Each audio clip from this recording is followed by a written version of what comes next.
pues muy buenas tardes a todos, a todas y a todos, y bienvenidos a la presentación del libro Vía Estrecha en la provincia de Jaén, de Manuel Rodríguez Arévalo. Manuel, bienvenido y muchas gracias por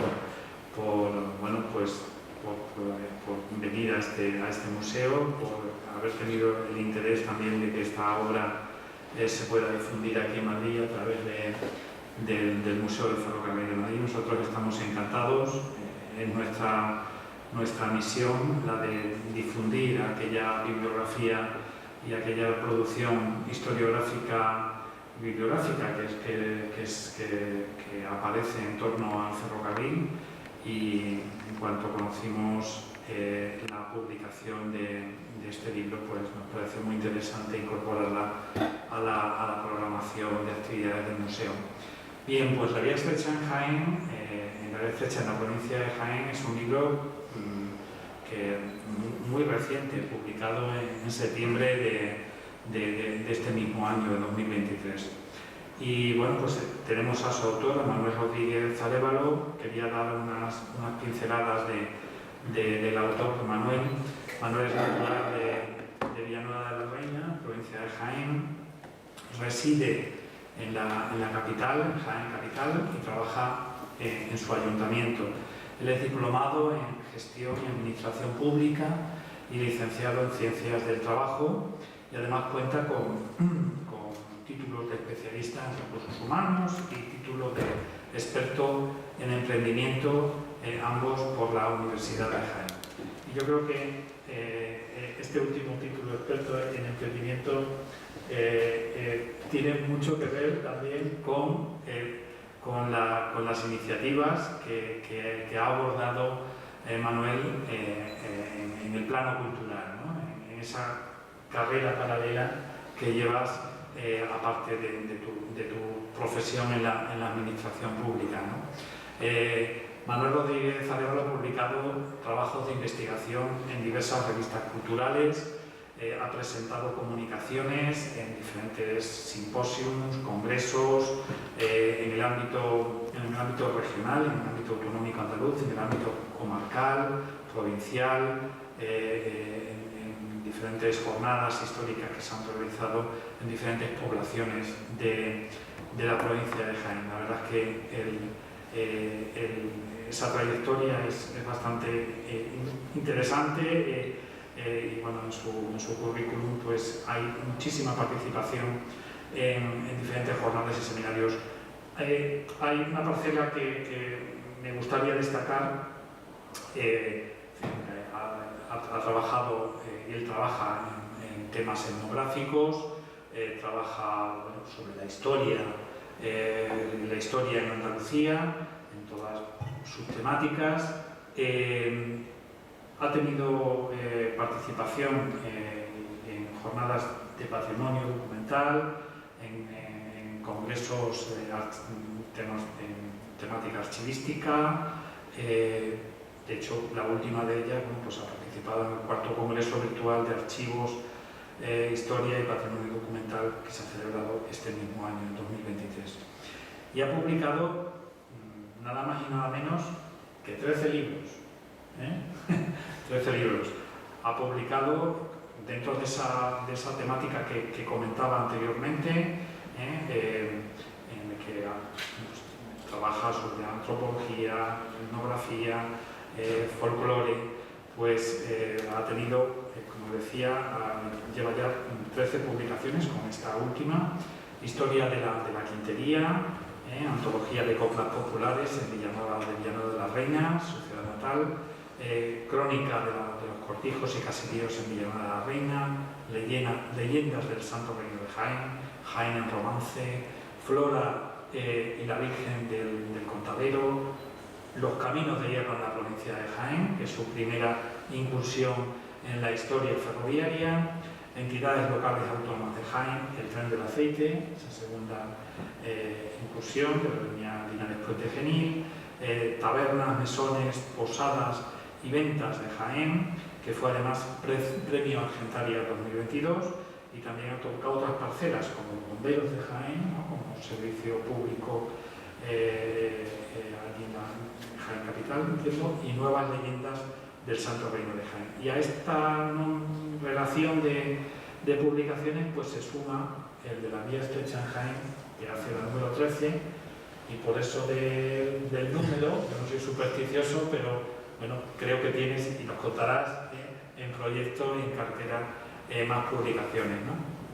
Después ha tenido una relación muy interesante y, bueno, y que yo creo que la sigue, no sé si la sigue manteniendo todavía, con medios de comunicación, tanto en prensa escrita, comunicación audiovisual, ha trabajado en diferentes radios como Antena 3, Canal Sur, Radio Jaén como colaborador, Onda Jaén, Punto Radio, Mi Radio, ha sido redactor en la cadena de televisión Canal 23, en Onda Jaén, bueno, ha tenido también aportaciones muy interesantes en materia bueno, pues de periodismo y de periodismo integrador, ¿no? Y en ese sentido pues ha tenido una faceta de tertulias con chicos con síndrome de Down, que a mí me parece una tarea encomiable, ¿no? Por tu parte. Ha sido corresponsal, ¿no? Del Diario de Jaén entre 1985 y 2001, y desde ese año hasta el año 2022 pues también ha sido corresponsal en el periódico Ideal, ¿no? Bueno, después ha participado en proyectos de investigación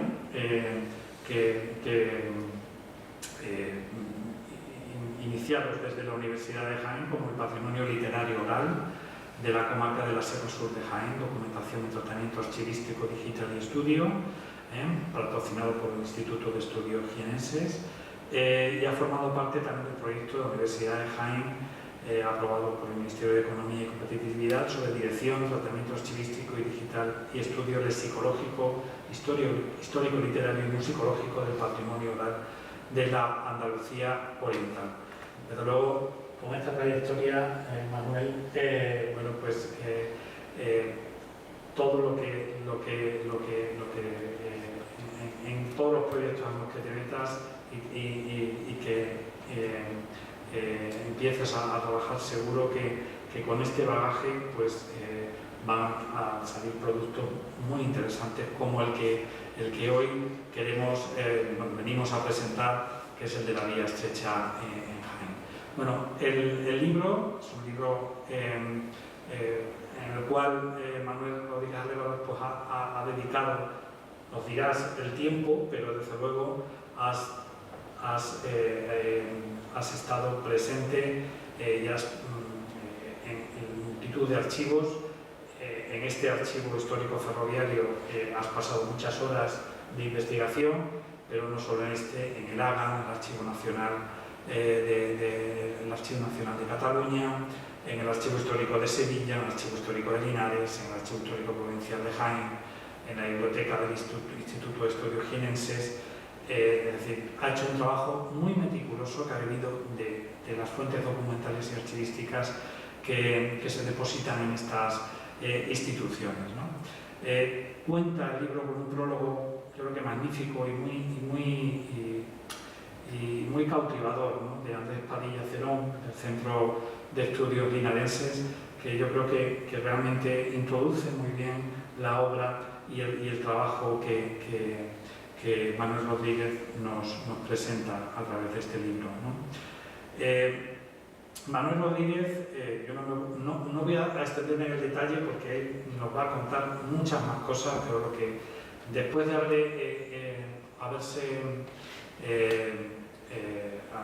estudiado esa vía ancha en Jaén, esa red ferroviaria de vía ancha en Jaén, hace su incursión en la vía estrecha en la provincia de Jaén porque no podría ser de otra manera. Es decir, eran bueno, líneas que en muchos casos eran complementarias, ¿no?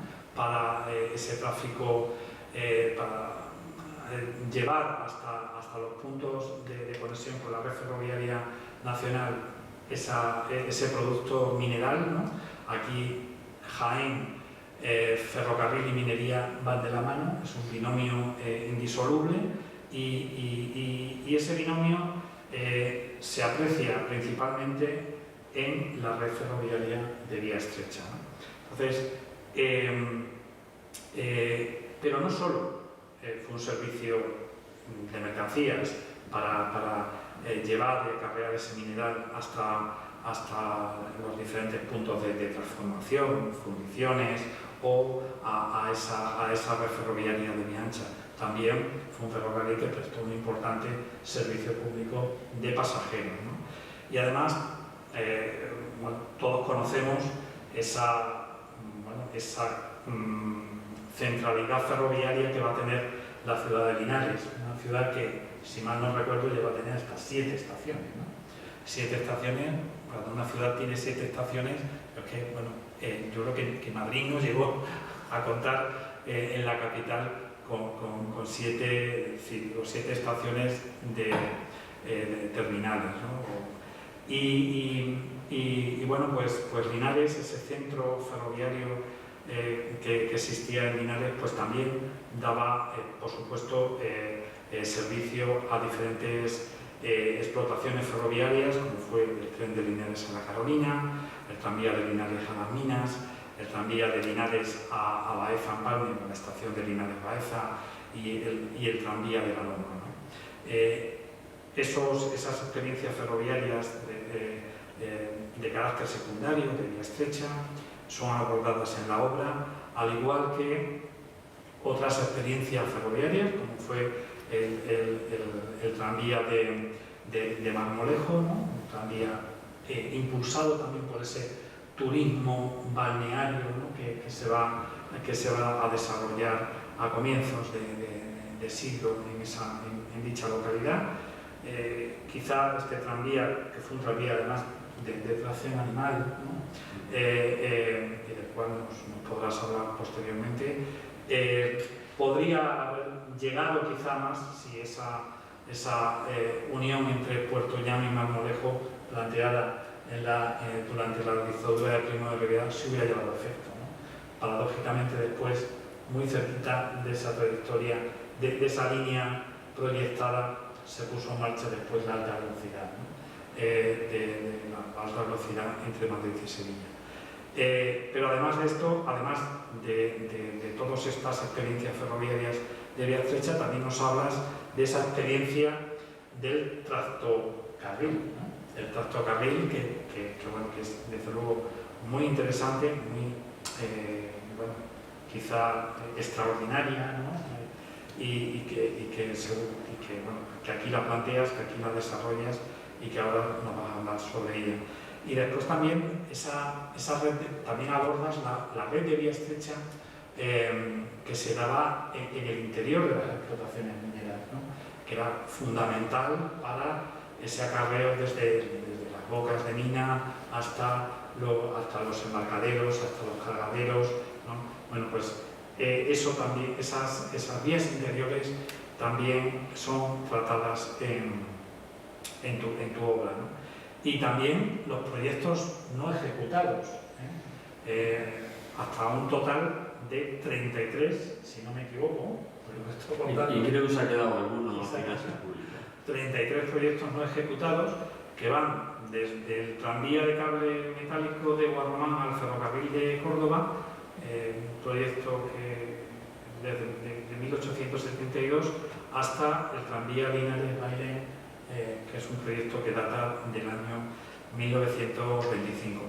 Yo, la verdad, con toda esta extensión de su obra, en donde, de alguna manera abarca desde los orígenes de las primeras concesiones de cada uno de estos ferrocarriles, habla también de las diferentes compañías o compañías que explotaron o que fueron explotando cada una de estas concesiones. Se aprecia perfectamente en algunos de los casos pues esa presencia de capital extranjero, capital francés, básicamente, y que además llegó un momento, sobre todo vinculado al proceso a la Primera Guerra Mundial, donde se produce esa repatriación de capitales y se produce ese proceso de transformación de los capitales accionariales, ¿no? A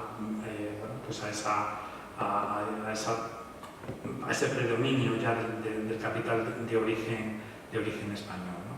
Entonces, pues trabaja y estudia pues, las instalaciones, indaga por los vestigios, ¿no? que quedan de esos antiguos trazados, de esas antiguas estaciones, aborda el material rodante que circuló en cada uno de estos ferrocarriles.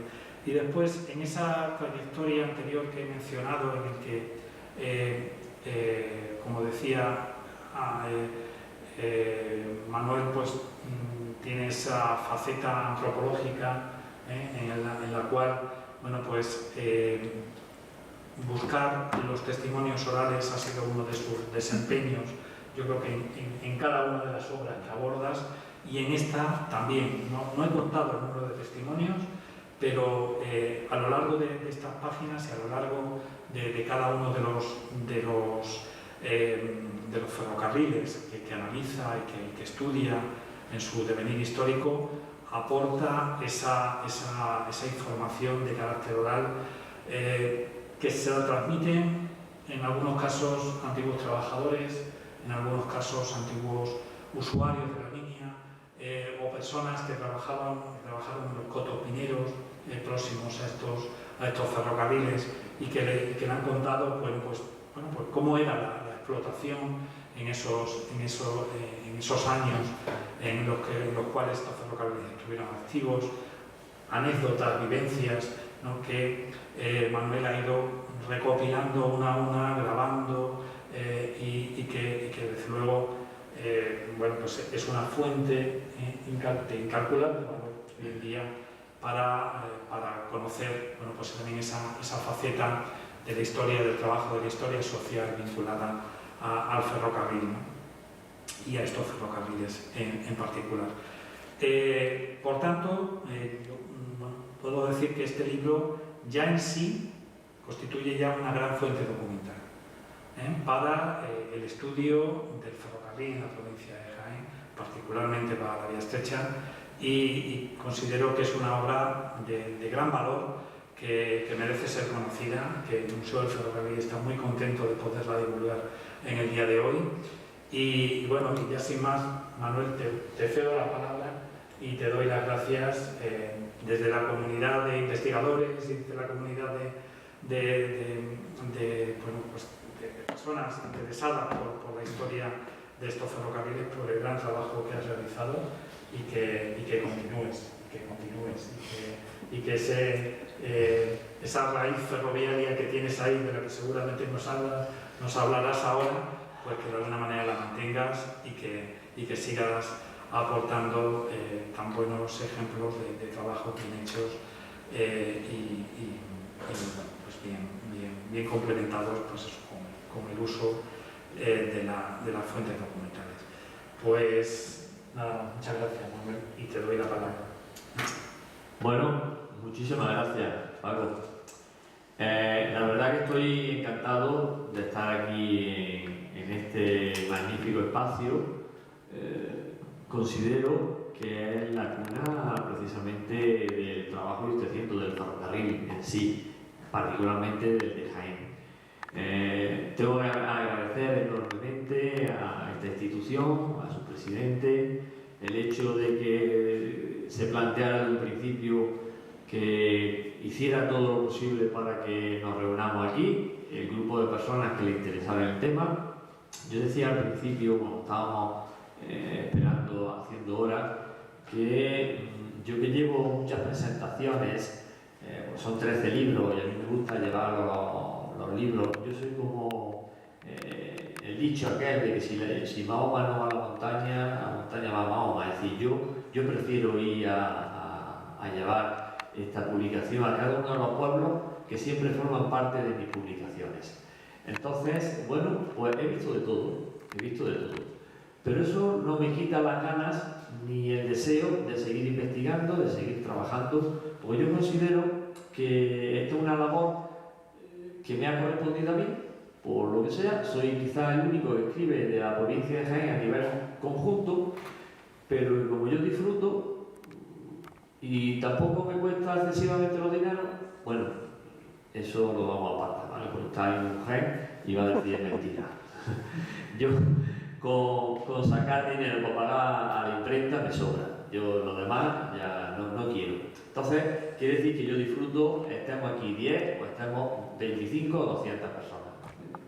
Entonces, quiere decir, por supuesto, que le agradezco a todos ustedes que, a pesar del tiempo que hace, porque hayan decidido venir aquí a escuchar a un foráneo que viene a hablar de un tema de una provincia en concreto.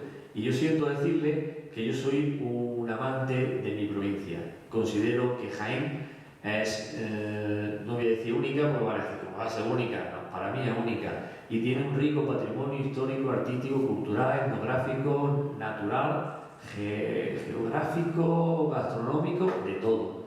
Y a mí me ha costado difundirlo. De hecho, en mi libro, de las 13 publicaciones, no sé exactamente el número, pero un porcentaje muy alto, siempre en el título aparece el término Jaén, siempre.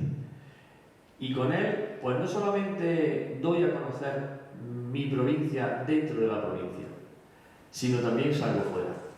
Y eso, bueno, considero que alguien tiene que hacerlo y me ha tocado a mí.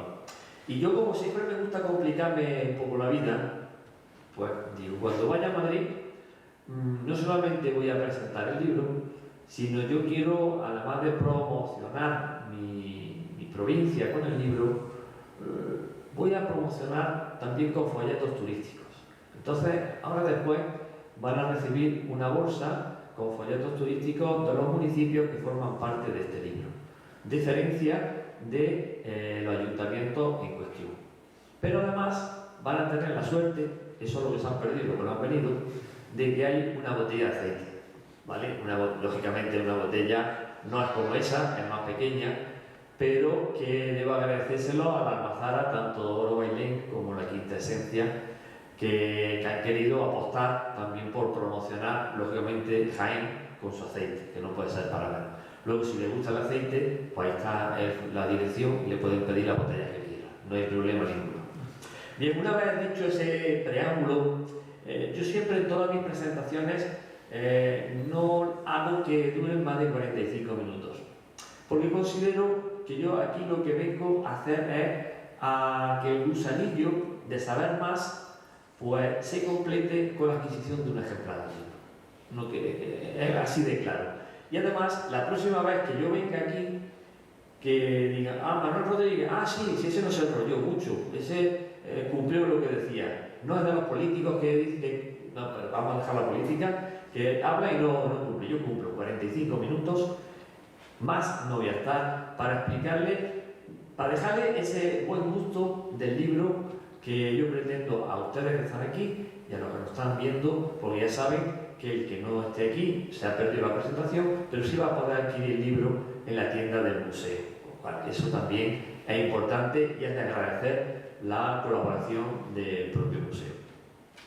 ¿Por qué empezamos hablando de todo esto? Porque quería un poco poner en antecedente de mi vida en cuanto a la publicación. Yo no me dedico a esto, no vivo de esto, lógicamente, pero sí me gusta trabajar sobre mi provincia. Resulta que el ferrocarril, el primer libro de ferrocarril que yo escribí, porque yo, como bien ha dicho Paco, tengo un antecedente así lejano, era mi abuelo. Mi abuelo era jefe de tren y a mí me gustaba mucho sentarme con él y me gustaba mucho escucharle las historias que me narraba. Él estuvo trabajando por media España y yo creo que eso se me quedó incrustado en mi cerebro y a la buena de cambio, a la primera de cambio surgió. Pues surgió precisamente con el primer libro que escribí, Los Caminos de Hierro, y casi la culpa del segundo libro la tiene este archivo, el de aquí. ¿Por qué? Porque yo casi me hice otro trabajador más del archivo histórico y de la biblioteca, ¿verdad, Ana? Porque estuve aquí muchísimos años seguidos, viniendo mucho, dedicándole muchas horas, y había tantísima documentación que eso provocó que hiciera el segundo libro. Y también incluso el inicio de este tercero. Bueno, Entonces, yo tengo que estar agradecido no solamente al museo, sino al archivo y al magnífico personal que tiene en ese archivo, en la biblioteca, tanto Leticia, Ana como Mariano, que a mí me han tratado de maravilla, ¿vale? Y he estado aquí como en mi casa. Por eso he venido tantas veces, porque estábamos a gusto de todas las cosas. Y eso siempre ayuda, porque uno que ha visitado muchos archivos, pues no siempre es así, ¿vale? Y ahí lo dejo, no siempre es así.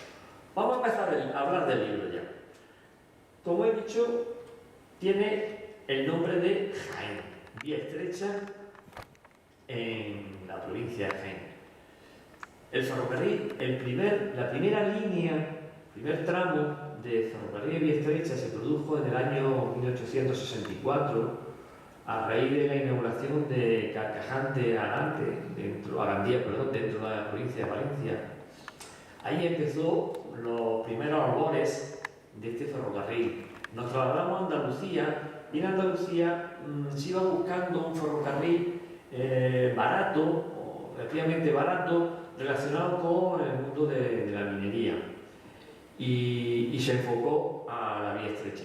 Antes que se me olvide, tengo que decir que mi libro, tanto este como los anteriores que he hecho de ferrocarril, no son libros técnicos, ninguno. Si van buscando un libro técnico, no lo compren. Porque yo considero que lo que yo pretendo es dar a conocer el ferrocarril a la población, sea o no sea aficionada al ferrocarril. Con mi libro lo que pretendo es acercar el ferrocarril y que las próximas generaciones tengan un documento que sepan que ha existido ferrocarril, ¿vale? Entonces, una vez este pequeño kick-up, nos vamos a adentrar haciendo ese pequeño salto de la introducción a Jaén. En Jaén, si decíamos que en la provincia de Jaén, si decimos a nivel andaluz, el tema minero era importante, en Jaén tenemos el distrito minero de Linares y la Carolina.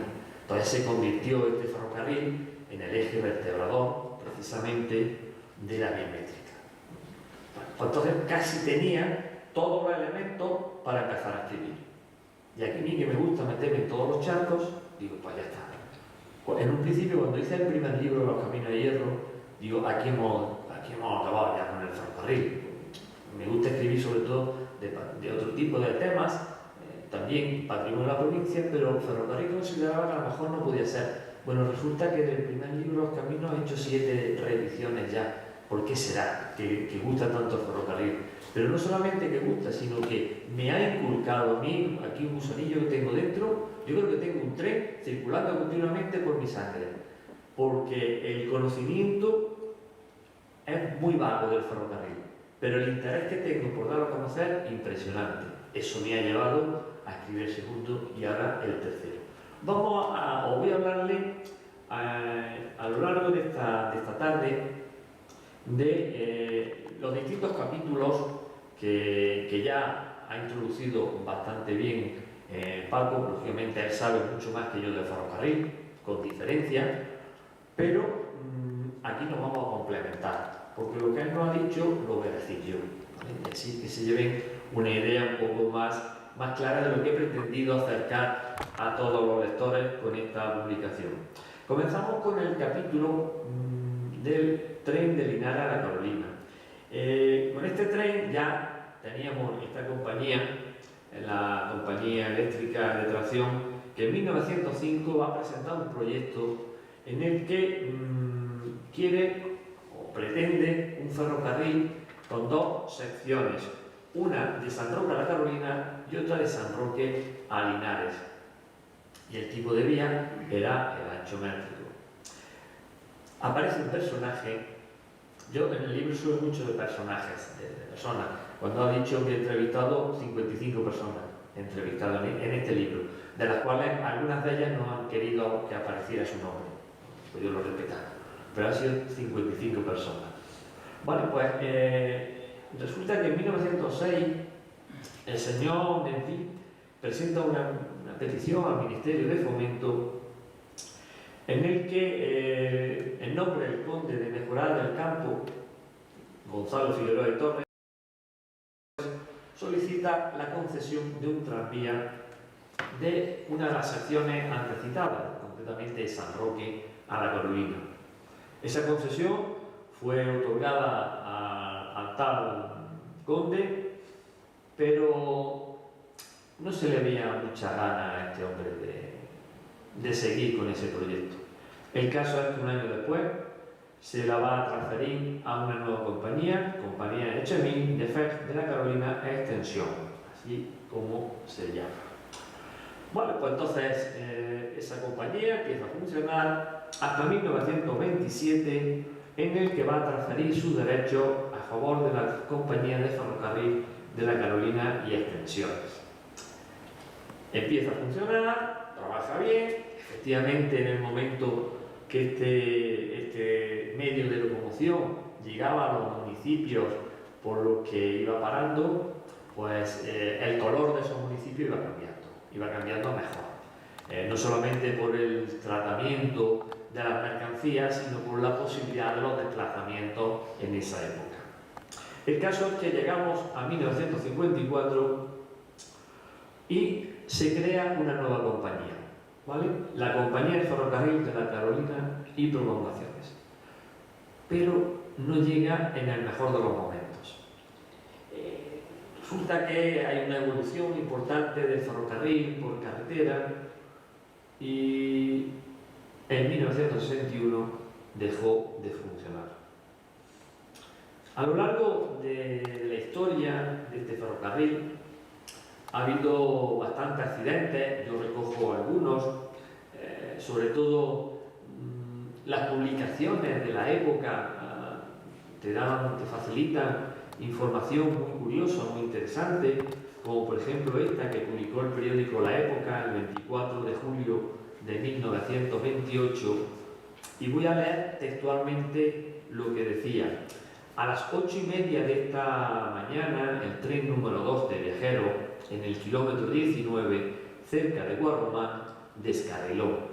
Quedaron fuera de vía 7 vagones y la máquina volcada. Por fortuna, el coche de pasajeros no sufrió daño alguno. 3 de los empleados resultaron con contusiones leves. Parece que una mano criminal aflojó los tornillos que unen los rieles y traviesan y se produjo el accidente. Las autoridades buscan la autora del hecho.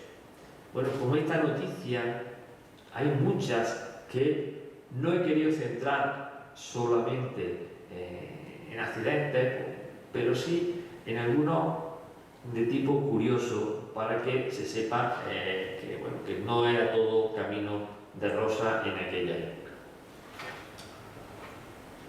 Una de las personas que he entrevistado es Alfonso Rubio.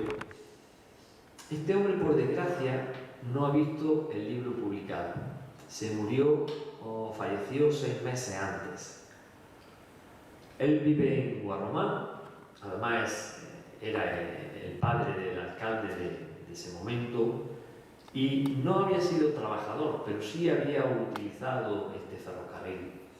Bueno, pues no solamente me narró muchas curiosidades, sino que utilizó su coche todoterreno para llevarme por lo que quedaba de esa ruta. Algunos sitios estuvimos casi a punto de volvernos porque no había manera de entrar. Eso me facilitó el que yo pudiera hacer fotografías y muchas de ellas están incluidas ilustrando este libro. Bueno, pues me contaba, entre otras cosas, Alfonso, al igual que otras muchas personas que he entrevistado, este hombre me decía que recordaba el trenillo, que era como le llamaban a ese medio de locomoción. Y dice que cuando salía de La Carolina y pasaba por el cable del centenillo, empezaba a pitar. Era la señal que los trabajadores del campo tenían para dejar de hacerlo. Y había una frase muy célebre en aquel momento: vámonos, alabado sea Dios. Desde ese momento el tren se convirtió en avisador precisamente de que había que cesar en las labores del campo. Bueno, pues igual que otras muchas informaciones, por lo cual tengo que agradecer a todos los informáticos, uno de ellos incluso de 92 años, de Baeza, pues tengo que agradecerle enormemente el trabajo y el tiempo que han dedicado en estar conmigo. Pasamos a otro capítulo, el tranvía de Linares a Las Minas. El primer antecedente documental, la construcción de este ferrocarril desde la estación de Linares a Las Minas, aparece en 1869, precisamente en una petición de la compañía MZA, en el que hasta el 1902, en ese momento entra en saco roto, y hasta 1902 no se concede un tranvía con motor eléctrico a Antonio Conejero, que es el adjudicatario. El 16 de abril de 1903, la Gaceta de los Caminos informa sobre el inicio de los trabajos para la construcción de un tranvía eléctrico de Linares a Las Minas, cuya longitud sería de 14 kilómetros. En la publicación hago un recorrido por los lugares que atravesaba ese tranvía, con muchas fotografías, sobre todo las que me ha proporcionado una persona que he tenido mucha suerte de dar con él, porque su padre estaba de vigilante en las cocheras del tranvía, y él recuperó toda la documentación de su padre. Bueno, pues gracias a él he tenido mucha documentación y muchas fotografías, bueno, y he podido aprovecharlo. En este caso era el tranvía que iba de Linares a San Roque. El tranvía se integró en la ciudad de Linares, pero eso provocó también algunas quejas vecinales que se recogen en las actas municipales que también he conseguido incorporar en el libro. Conforme avanza la vida de este tranvía, se percatan de la viabilidad del mismo y se incorporan distintas peticiones para hacerlo llegar a Las Minas.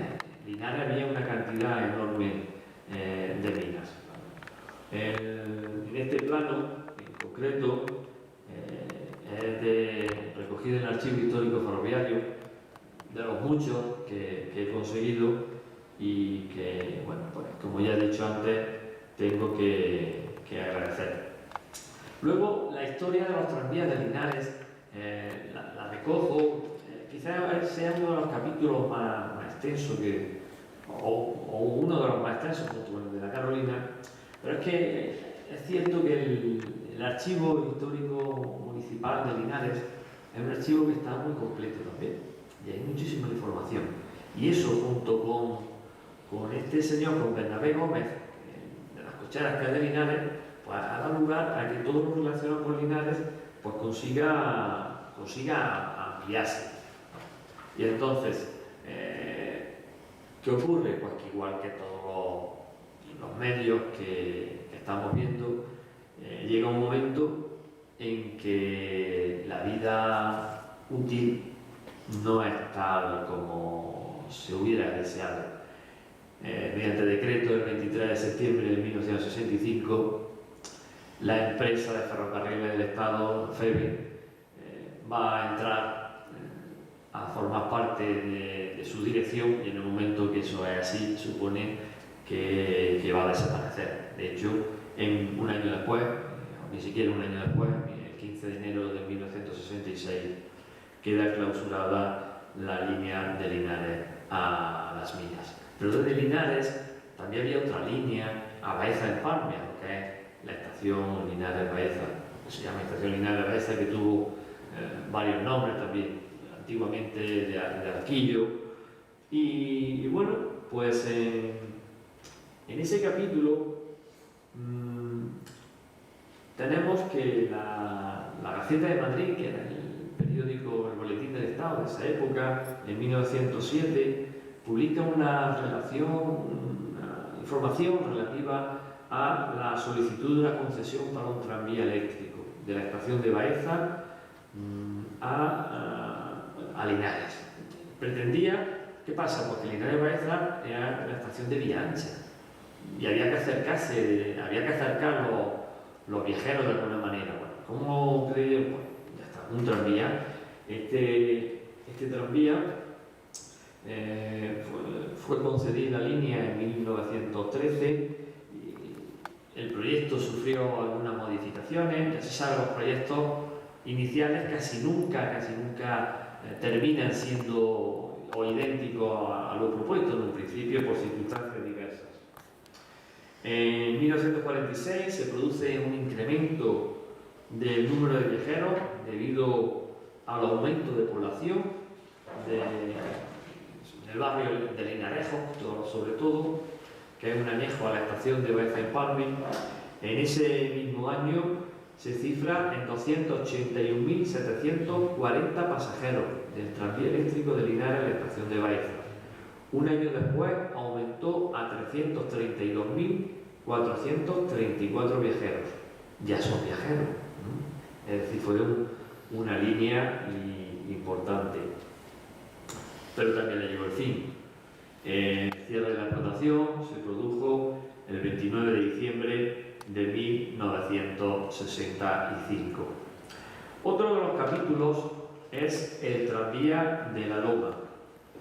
Ahí hubo un personaje importante, el ubetense Eustaquio Gámez, que en 1898 va a solicitar la concesión de un ferrocarril de vía ancha de 60 centímetros de tracción eléctrica entre Úbeda y las estaciones de vía ancha de Linares Baeza, que pretendía pasar por Albanchés, Rú, Canena y el santuario de la Yeta.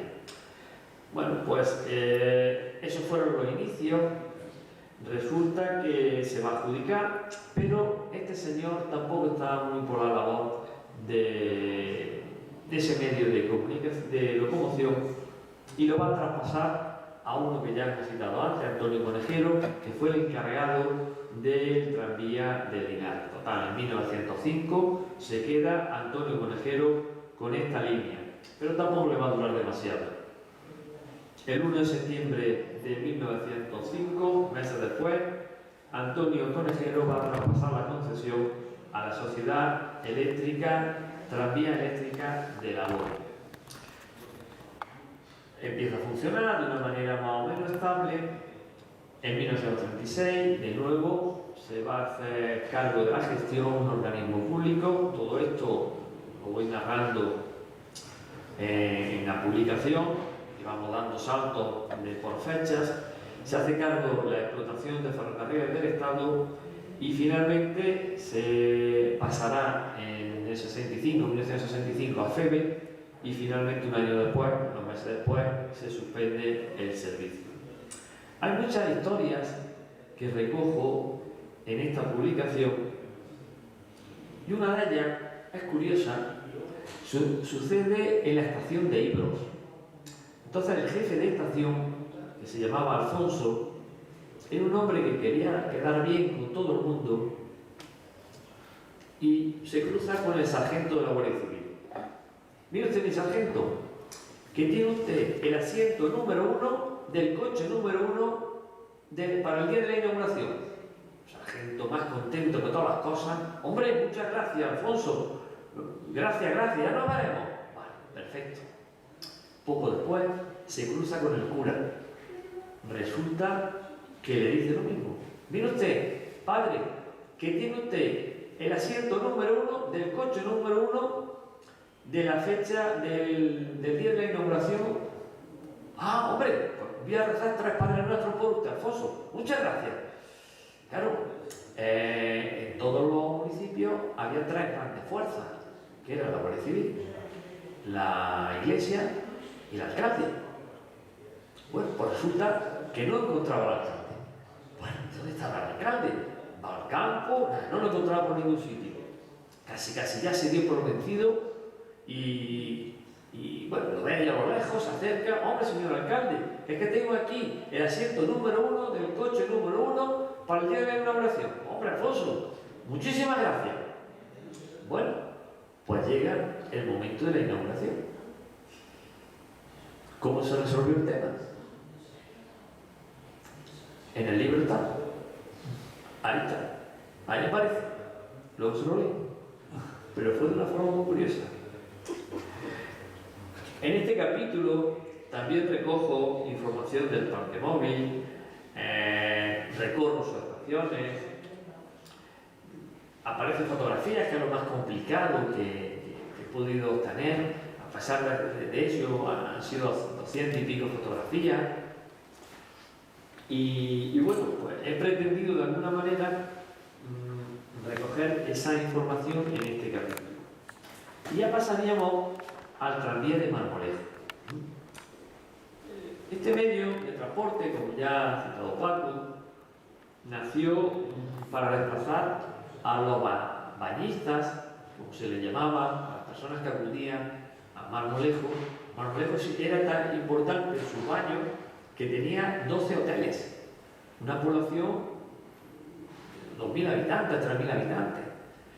Pero venían muchísimos agüistas, también se le conocían, eran dos términos utilizados, que se acercaban a Marmolejo. Como el balneario estaba a 2,5 kilómetros aproximadamente, pues se trasladaban en carros. Y claro, pues eso, la verdad es que no era muy cómodo para las personas que se acercaban y que venían a gastar su dinero.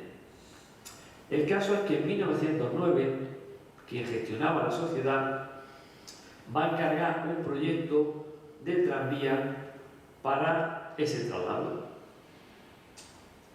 La Gaceta de Madrid, de 28 de diciembre de 1912, va a publicar un anuncio para que se presenten instancias y proyectos para la concesión de un tranvía con motor de sangre, así lo define.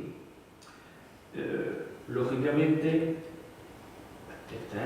el motor de sangre, según la fotografía, es con mulas. Curiosamente, una de las personas que entrevisté en Marmolejo es una señora portuguesa que había llegado a Marmolejo porque su padre era ingeniero de caminos portugués y bueno, pues le gustó la localidad y se quedaron allá viviendo. Pues se compró una casa y la casa, curiosamente, estaba en el lugar donde hacían el cambio de mulas, porque desde el balneario al casco urbano pues había una cuesta bastante importante. Las mulas llegaban que no daban abasto, entonces tuvieron que generar una especie de corral para cambiarlo. Bueno, pues ese corral estaba justo a la altura donde vivía esta señora. Ella de jovencilla pues escuchaba todas las conversaciones que se generaban en el cambio de mulas. Bueno, eran conversaciones de trabajo de ese tranvía. Me agarró muchas de ellas y yo lo que hago es recoger algunas en el libro, incluso también una fotografía que me proporciona, que no tiene mucha calidad, pero que bueno, he considerado interesante para publicar. Esos son pequeños bocetos del tranvía. Luego vamos a hablar de otro curioso que es el tractocarril. El tractocarril nació como transporte militar en Melilla. Luego quisieron traérselo a España y se creó la Sociedad Anónima Tractocarril con un capital de 2,5 millones de pesetas. Curiosamente, uno de los societarios era el rey Alfonso XIII.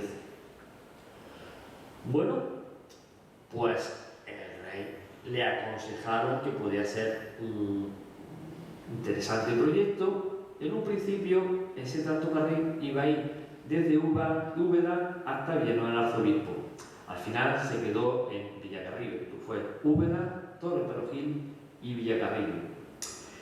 En el archivo general del Palacio Real, que también he podido consultarlo, hay mucha información porque estuvo el rey, lógicamente, de esta sociedad. Bueno, pues ahí se conserva un documento fechado el 15 de enero de 1926 con motivo de la visita de Alfonso XIII a la ciudad de Úbeda para ver in situ el tractocarril. Y el rey comió en el restaurante La Laguna. En este capítulo hablo un poco más del tractocarril, pero también veía curioso el hecho de que el menú que se le ofreció al rey pues lo recoja en francés. Yo le digo al archivero del Palacio Real, bueno, ¿por qué está en francés el menú si aquí no hay ningún francés? El caso es que en un principio no supimos por qué había ocurrido eso. Curiosamente, en una de las presentaciones hay un cocinero.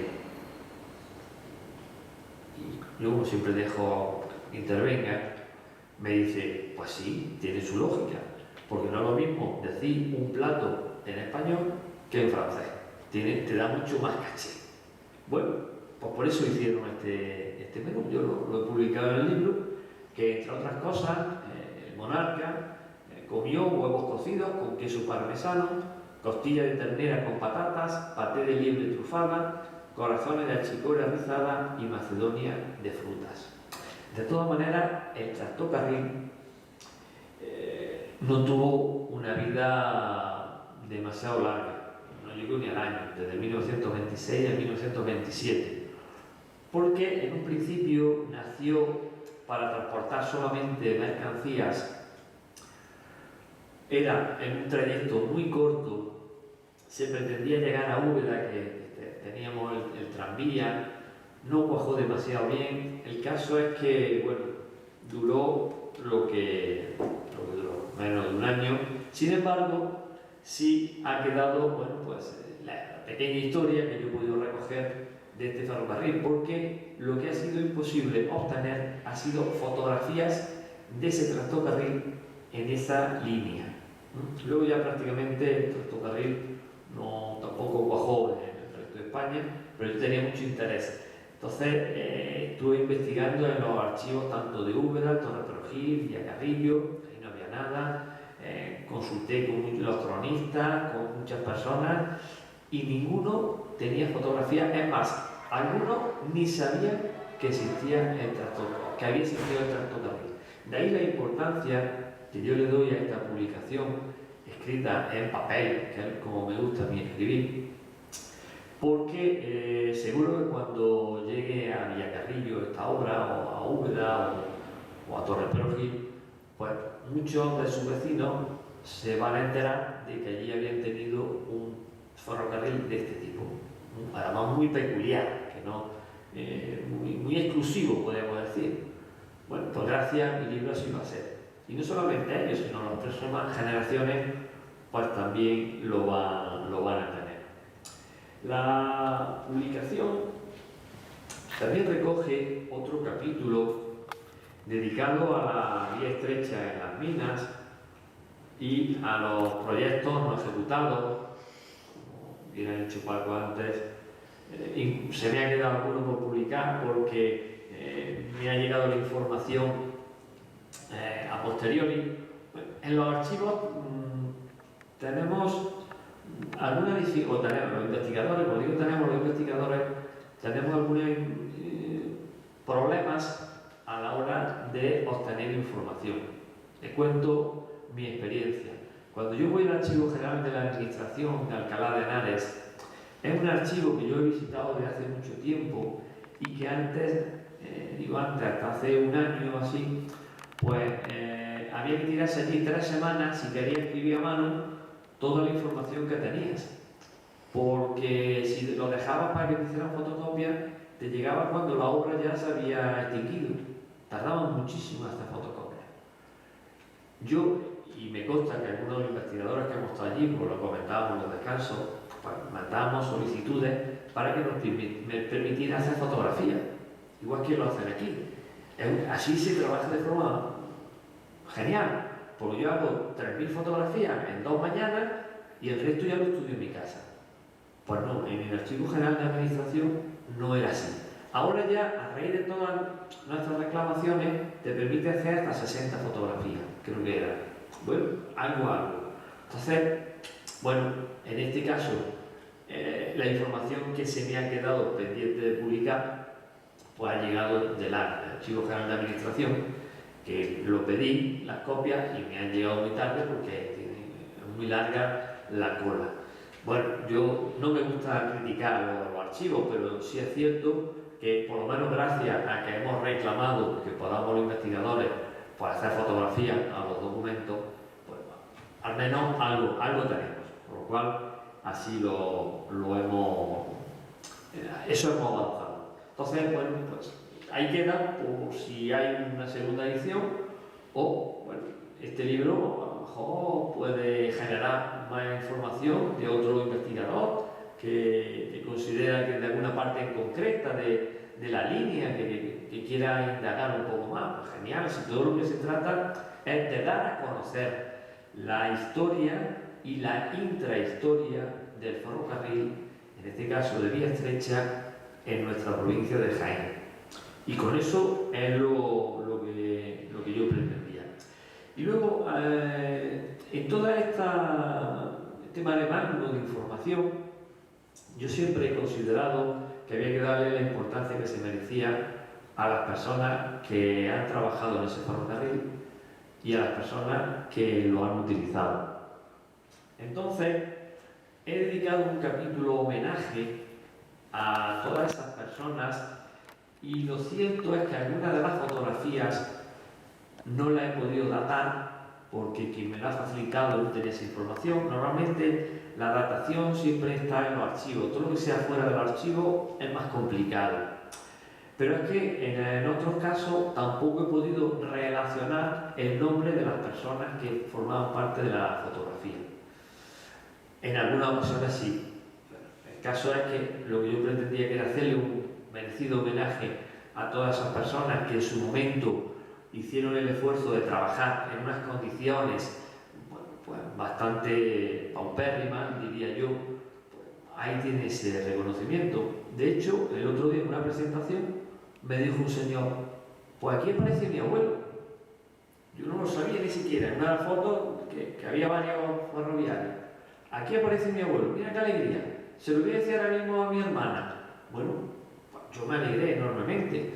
Primero porque compraron 2 libros, ¿vale? Para él, para su hermana. Y luego porque, claro, el hecho de que él viera ahí a su abuelo en una fotografía que no tenían ellos mismos, que sabían que se había dedicado a ese trabajo, pues claro, a mí es casi la recompensa a todo el esfuerzo que he realizado. Decía Pablo, ¿cuánto tiempo se habrá tirado? Pues 6 años de trabajo. Claro, no son 6 años todos los días pico y pala, lógicamente, porque yo tengo que trabajar en lo que me da de comer. Pero bueno, han sido 6 años. Yo siempre cuando empiezo un proyecto, nunca sé cuándo lo voy a acabar. Sé que lo voy a acabar, pero nunca sé. Y luego, es cierto que todos mis proyectos, y este también, pues, en un principio, cuando yo empecé, hace ya, cuando tenía pelo, bastante pelo, ya no tengo nada, pues me costaba trabajo más publicar que escribir. Pero luego vi que ya echar mano a las instituciones, aquí en este caso no lo he citado, la Fundación Caja Rural es la única que ha aportado algo para que el precio del libro no se supere demasiado, porque, bueno, el papel ha subido muchísimo, la portada de tapa dura también, entonces ha aportado una pequeña cantidad para que no supere. Entonces, bueno, lo que decía, que yo en un principio me ponía nervioso porque, bueno, llamaba a muchas puertas y nadie, es que la cultura no vende y nadie te hacía caso, o si no eras y yo como no soy de nadie, pues no te hacían tampoco. Bueno, casi que al final dije, bueno, vamos a autopublicar. Y ahí me ha ido bien, mis 13 libros, salvo uno que me publicó la Universidad de Jaén y del que estoy súper arrepentido, porque era el de Leyenda y la Universidad de Jaén en su momento no reeditaba. El libro se acabó en 2 meses y tenía un montón de gente esperando el que se reeditara. Yo no podía reeditarlo pasados 5 años. Es decir, digo, para una vez que me da por echar mano a una institución, pues fíjate, me ha ido muy bien autoeditando. ¿Por qué? Gano 2 cosas. Una, porque yo soy el que lo organizo todo, y 2, me facilita el que yo acerque mi publicación a las personas, que es lo que a mí me interesa. Porque está muy bien que yo lo deje aquí en la tienda del museo, pero a mí me gusta hablar con la persona que lo compra. Allí en Jaén hay algunas veces que, esta tarde mismo, me ha mandado un señor un WhatsApp.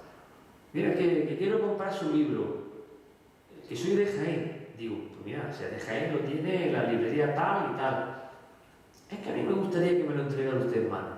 no tengo ningún inconveniente, porque yo ya estoy un rato de charla con ese señor y a lo mejor consigo alguna información para mi siguiente proyecto. Entonces, este sistema es mucho más, me genera mucho más trabajo, pero también mucha alegría. Y una vez dicho eso, pues tan solo me queda decirle que yo sigo trabajando en temas de mi provincia. Ahora mismo estoy en 3 proyectos a la vez, porque cuando voy a un pueblo a entrevistar a personas, pues yo procuro que ya que voy, bueno, pues vamos a entrevistar a todos los relacionados. En el día de hoy, pues estoy en uno sobre tradiciones de aldeas, que en Jaén, en la provincia de Jaén, tenemos un buen número de aldeas, algunas están muy metidas en la sierra y han sabido conservar esas tradiciones antiguas, y yo lo que quiero es recuperarlas, y además se va a incluir en el libro un vídeo con todas esas grabaciones. También estoy trabajando ya sobre ermitas, la historia de ermitas con todo lo relacionado con ellas, su gastronomía, sus fiestas, sus oraciones, sus canciones. Y un tercero sobre cuentos de transmisión oral, que tenemos mucha información. Y aprovechando de que uno de los trabajos que hice con la universidad de tradición oral en una de las comarcas, pues ahí ese trabajo ya lo tengo hecho. Entonces voy a hacerlo del resto de comarcas. En definitiva, yo venía a hablar del ferrocarril y ya han visto que al final he terminado hablando de cuentos. Todo lo que le he contado es un puro cuento, pero lo que sí es verdad que lo que he pretendido ni más ni menos es acercar el ferrocarril de la provincia de Jaén, en definitiva, acercar mi provincia de Jaén a todos ustedes. Muchísimas gracias. Muchas gracias.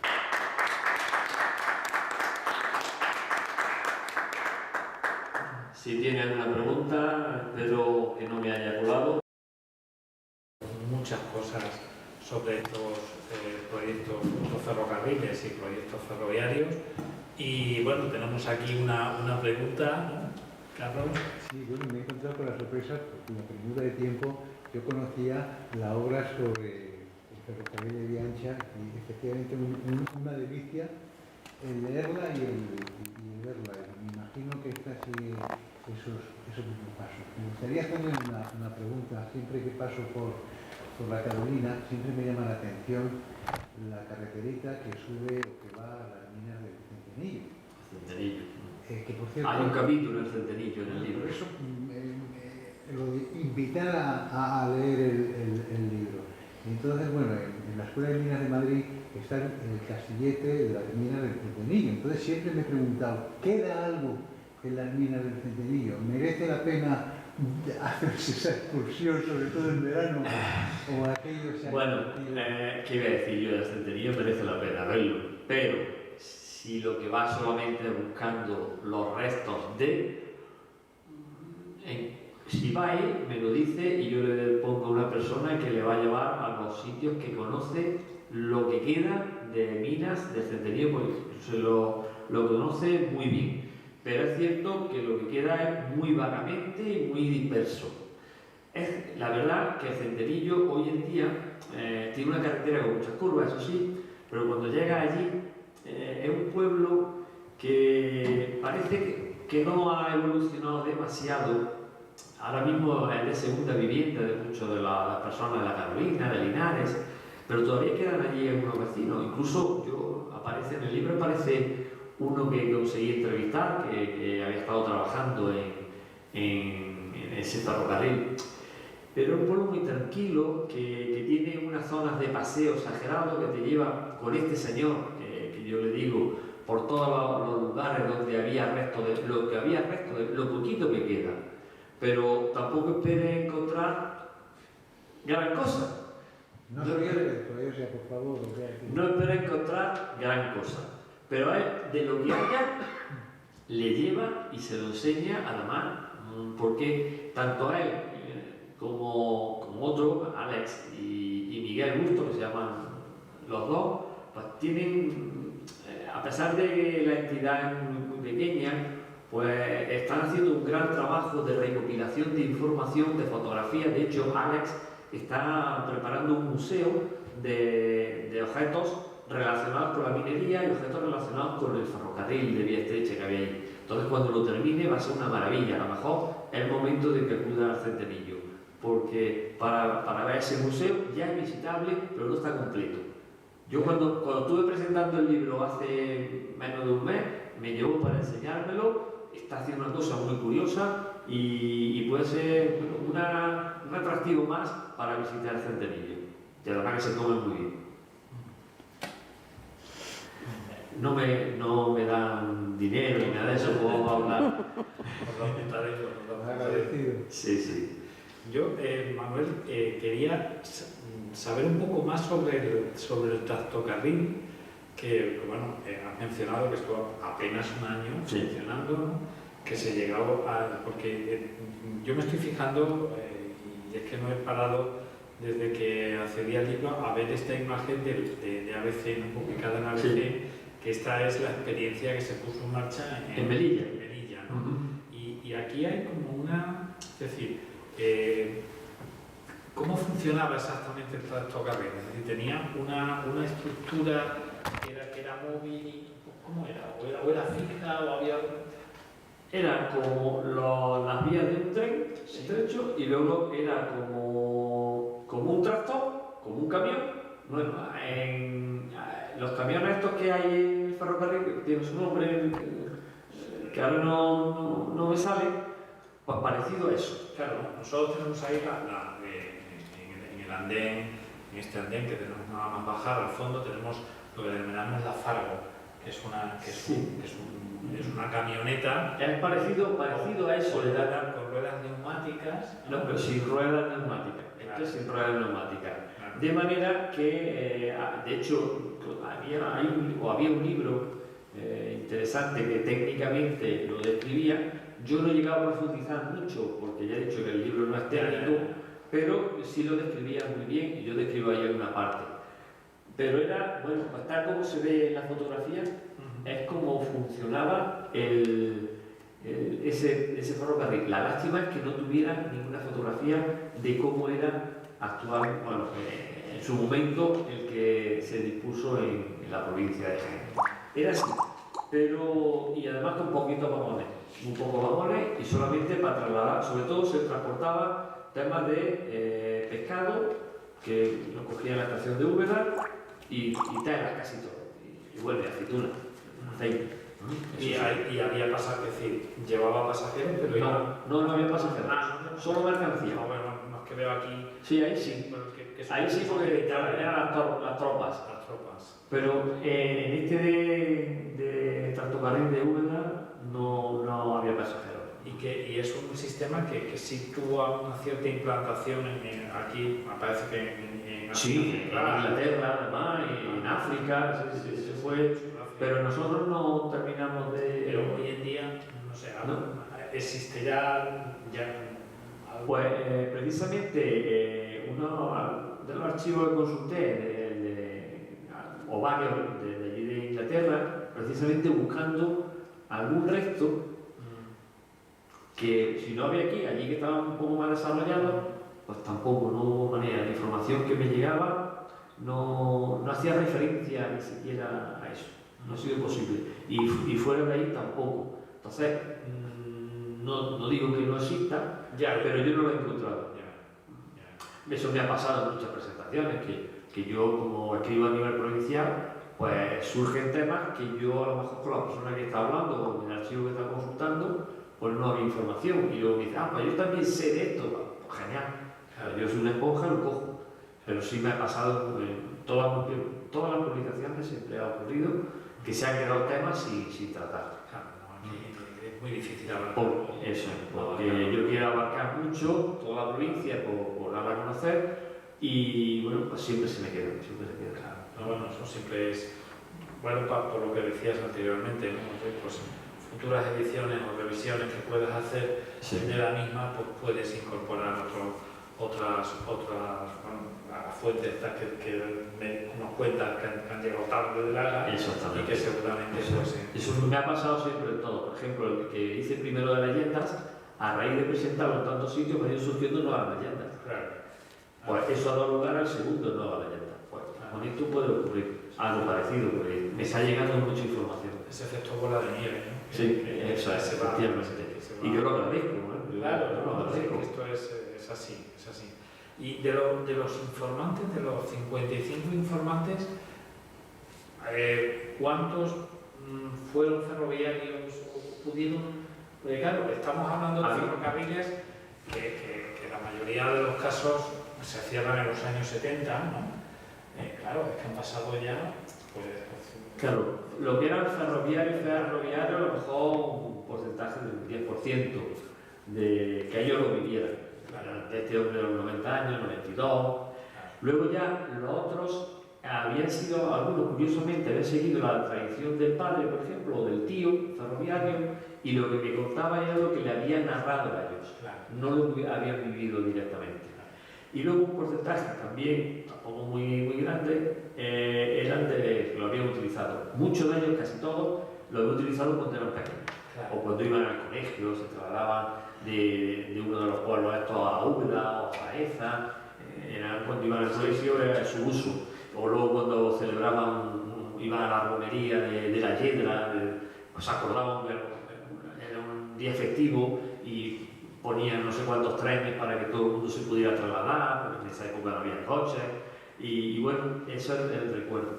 Pero lo que son ferroviarios, que lo usaran, no queda tanto. Y de hecho, en algunos pueblos que en principio podía haber, y he llegado y he tenido la desgracia que a lo mejor había fallecido antes. Esa es la situación. Entonces, y la familia no se habían quedado con la información. Eso siempre lo cuento. Ya estaba el abuelo con las batallitas y nadie le hacía caso. Hasta que llego yo y sí le hago caso. Pero en algunos casos es inevitable llegar tarde.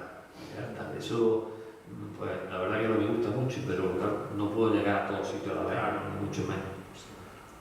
Bueno, lo que sí es cierto es que con todas las temáticas que estás tratando en tu obra, bueno, pues estás generando ahí un archivo, ¿no? De testimonios orales que es muy interesante y que algún día tendrás que depositar en algún sitio. Esa es mi idea, para que eso esté a disposición de todo el mundo.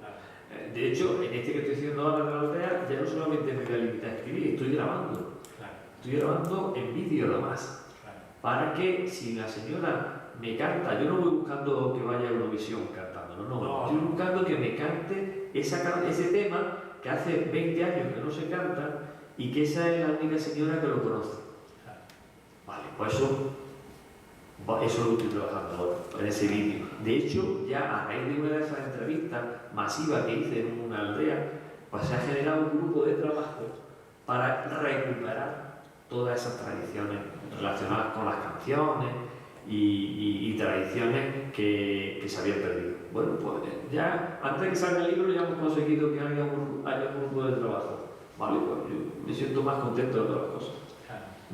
Pues desde luego la labor que estás haciendo es encomiable y desde luego desde aquí, desde el museo, te lo agradecemos mucho y nada, y a seguir y te animamos a que sigas investigando, a que sigas siendo asiduo investigador de esta mi segunda familia ya. Y que sigan saliendo pues, más obras y más trabajos, porque claro, como dices, aquí han intentado mostrar desde esa perspectiva provincial, pero seguro que tienes documentación de sobra para hacer mucha más profundización en cada uno de los temas. Pero vamos, te animamos a que sigas con la historia ferroviaria, no la abandones. Sí, ya hay proyectos por ahí que me han pedido y tendré que afrontarlo. Claro, y adelante con ello. Y nada, muchísimas gracias de verdad por haber venido, por haberte desplazado desde tu tierra, desde Jaén, que nosotros lo valoramos mucho y nada, y ha sido un placer tenerte esta tarde aquí en el Museo de Ferrocarril. Yo encantado de estar aquí con vosotros. Muchísimas gracias.